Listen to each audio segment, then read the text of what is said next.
Longevity and why I eat once a day. Nutrition and our hybrid body. In the 1950s, my friend Bill was a very gifted engineer who made an extraordinary car. The car's main fuel source was electricity, and gasoline was to be put in whenever available. It was fine for the car to use gasoline every other day or so, but the problem was that people ran it on gasoline nearly 90% of the time. This resulted in the car breaking down frequently. All the while, Bill was trying to tell people, use it the way it was designed. Despite his advice, people continued to theorize about how to properly use the car. Bill went bankrupt and left the automotive industry soon after. The situation my poor imaginary friend Bill found himself in is quite like our modern health environment. How did eating get so complicated? Most of us just want to feel good, look good, and live a long life. You would think by now there would be a straightforward consensus on what our eating habits should look like. But we're faced with countless trains of thought on the topic. Maybe we're supposed to be doing the ABC diet or the XYZ diet or something in between. One of the first diets was proposed by a man named George Shane in 1724. Now on Amazon you can find over 50,000 different books on the topic. Like Bill's car, surely there is a simple way we should be fueling our bodies that is most suitable for its design. Obviously we're not engineered, but we Homo sapiens emerged around 200,000 years ago, and the majority of that time the food environment could not have been anything like today's food environment. Agriculture didn't even exist for a good 190,000 years of that time. Not even the fruits and vegetables we have today would have been similar as we hadn't cultivated them to our liking. Just 700 years ago, here's what a banana would have looked like. So what way of eating did we adapt to? The environment would have chosen our diet rather than us. Your choices would have been to eat what was available or be dead. The idea that our body must have adapted to a certain ratio of macronutrients available in the environment is not novel, and recently has become quite well known due to the paleo diet.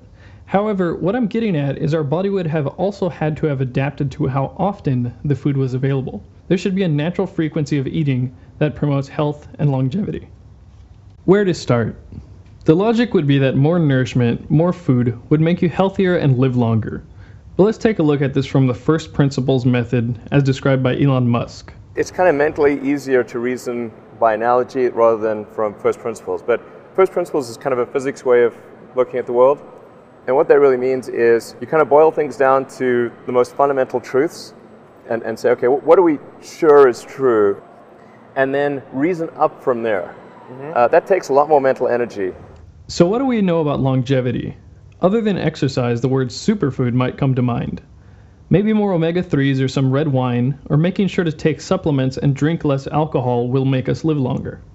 There are a lot of things that can contribute to longevity, but there is one method accepted by science that you can use to consistently increase longevity.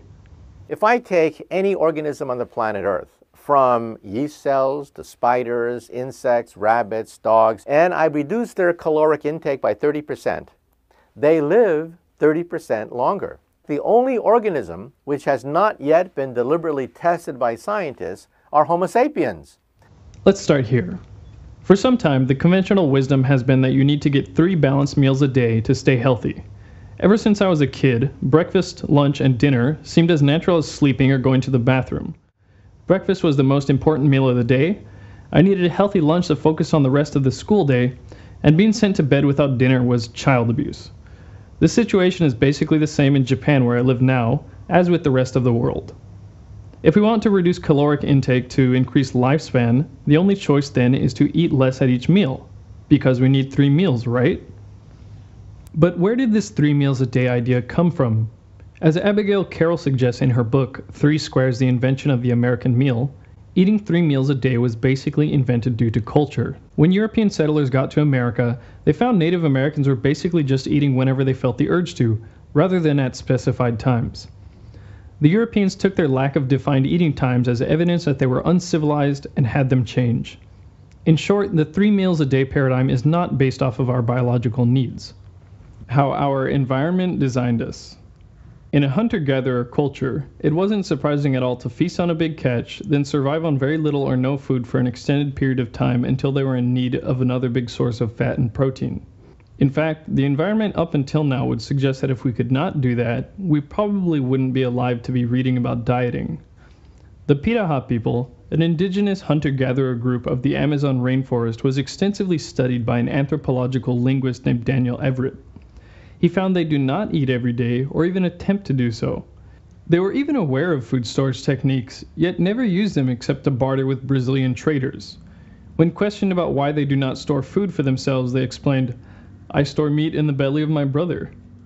Until the advent of agriculture, eating 3 meals a day, and in some cases even eating every day, was a near impossibility. Some of you may be pointing to the fact that the life expectancy in the Paleolithic era was much lower than now at around 33 years as a sign that our modern eating habits are healthier. However, infant mortality rate was a big factor in bringing that number down. You have to understand that one of the effects of modern civilization and technology is that you can be unresourceful or made up of weak genetic material and not die.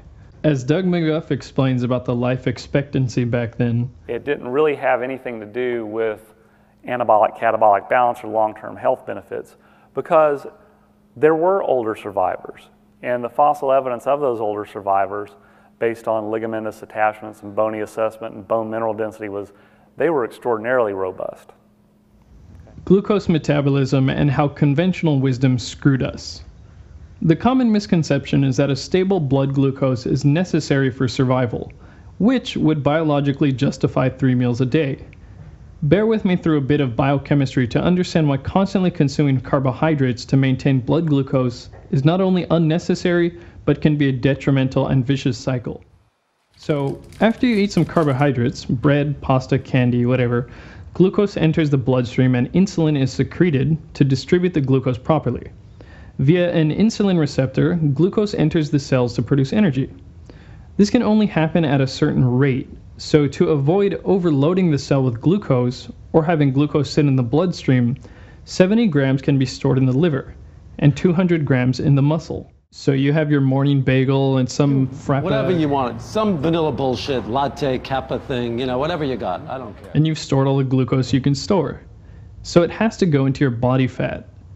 As well as storing it as energy, your body puts it in your body fat because the fat cells have less complex machinery as the other cells.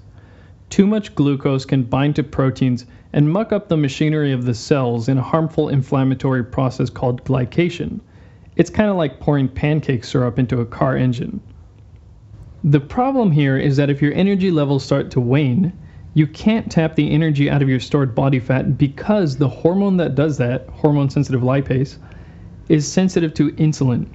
Insulin will not allow you to tap body fat for energy.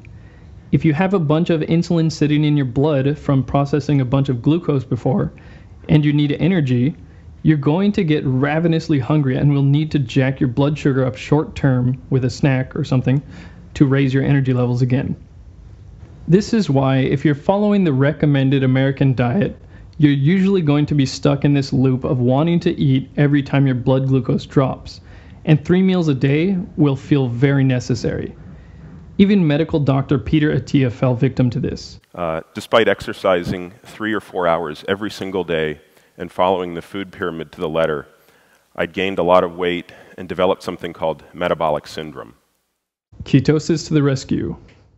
If you stop eating glucose for about 10 to 12 hours, your glucose stores will deplete, and your body will start breaking down fat so that the liver can produce something called ketone bodies. Ketone bodies produce energy for your cells through similar pathways as glucose, but are much more stable, efficient, and don't cause complications like we just talked about.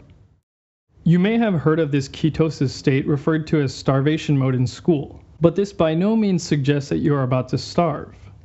I particularly dislike this term because it suggests that glucose, carbohydrates, is our body's primary fuel source, when in fact it is possible to live entirely without carbohydrates.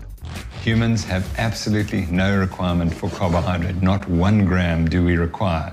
We have this fabulous liver that produces as much glucose as you require. Case in point, a 456-pound, 27-year-old man in Scotland fasted for an incredible 382 days, consuming only water and vitamin supplements. He lost 276 pounds and completed the fast with no ill effects. He was technically in starvation mode this entire time, and his body was using his stored body fat for energy. Quick note, ketosis and diabetic ketoacidosis are not the same thing. Several years back, when I first heard about low-carb diets, I was skeptical, and frankly, when I heard that my close friend's mother was trying the Atkins diet, I was worried for her. However, after understanding the biochemistry behind it, I started doing the paleo diet. I felt great in general, had a better physique with less effort, and much more stable energy levels. The downside was it got kind of annoying to have to plan my meals so much, so I would cheat a lot here and there. The benefits of fasting. Even after people were in environments where they could eat much more frequently, the concept of fasting for health benefits has been around for quite some time. An Egyptian pyramid inscription from around 3800 BC reads, "Humans live on 1/4 of what they eat. On the other 3/4 lives their doctor." Plato apparently fasted for greater mental efficiency. The Luther of medicine, Philippus Paracelsus, called fasting the greatest remedy. And Mark Twain suggested fasting to be more effective than any medicine. The Romans even found that they could cure people who were possessed with demons by shutting them in a room without food. To simplify an incredibly complex process, aging in essence is the result of cumulative damage to your DNA. Professor of genetics David Sinclair and his team found that not eating stimulates proteins called the sirtuins. These are responsible for DNA repair and have been identified as a key factor in longevity. Professor of neuroscience Mark Mattson at Johns Hopkins University showed how fasting promotes the growth of new neurons in the brain. This explains why fasting is linked to the prevention of neurodegenerative diseases like Parkinson's and Alzheimer's. This information got me excited about intermittent fasting. With intermittent fasting, you're not eating for 16 hours of the day, which gives your body time to deplete the glucose stores and start burning fat, as well as reap the benefits discussed above. So many sources are pointing to the key here being that, whether you are doing extended fasting, intermittent fasting, or simply eating less, you are giving your body a chance to deplete its glucose stores and dip into ketosis, leading to the health benefits we discussed. I was keen on the fact that I could get similar effects to paleo with more leeway in my diet. The problem with intermittent fasting was I found myself craving food outside of the 8-hour period, and I still had to be somewhat strict with what I ate, although of course not as strict as my 3 meals a day regimen. Upton Sinclair, who was born in the late 1800s and lived to the swell age of 90, published a book in 1911 called The Fasting Cure. The book was inspired by the personal accounts of 250 people who cured some ailment with extended fasting. The ailments range from colds, headaches, constipation to arthritis, valvular heart disease, and cancer. Dr. Alan Goldhammer spoke about how in 2012, a 42-year-old patient cured her cancer, stage 3 follicular lymphoma, with a 21-day fast. All this opened me up to try my first week-long fast. But I ended up quitting around the 4th day, even though I didn't feel particularly bad. While I missed my goal and I didn't really feel all that different afterward, over the next following days I started to notice something. I used to enjoy eating some refined sugar crap here and there, but after the fast I wasn't so interested. It was like it reset my eating preferences. Around this time I came across a book called Kufuku wa Hito o Kenkou ni Suru by Dr. Yoshinori Nagumo. The title means Hunger Makes People Healthy, and it provides an incredibly compelling argument for limiting yourself to 1 meal per day. It touched upon many of the things I've talked about here, some things I didn't, and it dispelled some worries I had like malnutrition. Also, it was easy to trust him since he's 30 years older than me and looks younger than I do. I decided to try eating once per day for 2 weeks. For 3 weeks prior to starting, I had been showing my little sister around Tokyo while eating basically anything and everything that looked good. I started the Nagumo plan the day after she left, and the first 3 days were definitely the hardest. When the clock hit around 11 a.m., I realized I wasn't getting the joy from eating that I was used to around this time of day, and started really wanting to eat. My stomach didn't particularly hurt. It was the equivalent of not being able to play video games when getting home from middle school. Around 4 p.m. was when I was convinced that I was really hungry and needed to eat. Waiting another 30 minutes until 4:30 p.m. to eat was like pushing through a last set of squats. The next 2 days were slightly easier, and come the 4th day, I realized I wasn't looking at the clock thinking, only 4 more hours to go. A week later, I decided to put the diet to the test by doing a 50-kilometer bike ride to Atsugi from Tokyo. I hadn't been working out all that much, and the usual bike ride for me was about 3 kilometers. It was, unsurprisingly, difficult, but I never felt really physically weak.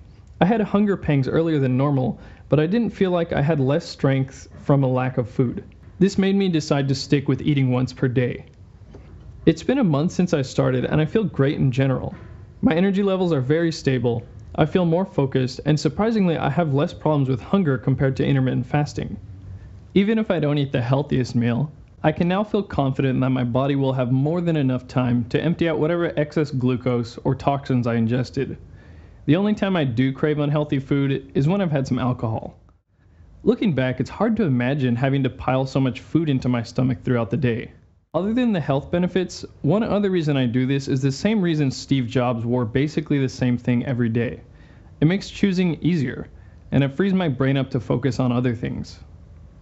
At least for myself, the amount of new information I get only changes my behavior by a small factor. For example, if I increase my knowledge about the detriments of alcohol by, say, 60%, maybe I'll cut my intake by 30%.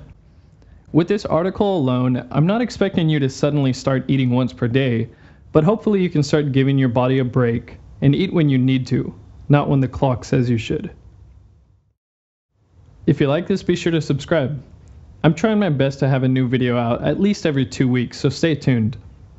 You can see my last video here.